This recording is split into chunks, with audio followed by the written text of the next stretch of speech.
আপনারা দেখেছেন ডক্টর ইউনূস তারেক রহমান সব বৈঠক হয়েছে। সেই বৈঠকে যে নির্বাচনের যে ধোঁয়াশা ছিল, একটা আশঙ্কা ছিল, সেই আশঙ্কাটা কেটে গিয়েছে। এবং তারেক রহমান এবং ডক্টর ইউনূসের যে বৈঠক, এই বৈঠকটাকে নিয়ে অনেকে যারা গাঁট্ট জ্বালা শুরু হয়ে গিয়েছে। কারণ কেউ ফ্যাসিস্টটা, আমি তো পূর্বেই বলেছি, ফ্যাসিস্টটা কলম তারা চলে গিয়েছে, তাদের মাথাগুলো এখন রয়েছে। তাদের আজকাল নিশ্চয় দেখেছে গতকালকার তাদের ফ্যাসিস্টদের চিফ ইলেকশন কমিশনার নুরুল হুদাকে কিভাবে গ্রেপ্তার করা হয়েছে, ফ্যাসিস্টদের অনেক এমপিদেরকে গ্রেপ্তার করা হচ্ছে। কারণ আজকে আওয়ামী লীগের 23শে জুন তাদের আজকে যতটুকু আমি জানি তাদের আজকে প্রতিষ্ঠা বার্ষিকী।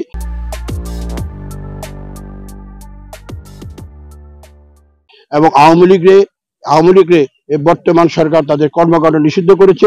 এই নিষিদ্ধ সংগঠন যাতে কোনো জায়গায় তাদের মিছিল মিটিং না করতে পারে, সেই দিকে আপনাদেরও খেয়াল রাখতে হবে, আপনাদেরও যোগাযোগ রাখতে হবে। এবং আমি আশা করি আগামী ফেব্রুয়ারির মধ্যে ডক্টর ইউনূস সাহেব যে এবং তারেক রহমান যে বৈঠক হয়েছে, সেই বৈঠকে আগামী ফেব্রুয়ারিতেই বাংলাদেশের জাতীয় সংসদ নির্বাচন হবে। সেই নির্বাচনে যে ইনশাল্লাহ বিএনপির জনগণ ভোট দেয়, বিএনপি রাষ্ট্রীয় ক্ষমতায় আসবে। বিএনপি রাষ্ট্রীয় ক্ষমতা দেশের যে উন্নয়ন থেকে শুরু করে প্রতিটি ক্ষেত্রে বিএনপির অবদান ছিল এবং ইনশাল্লাহ আগামীতেও থাকবে।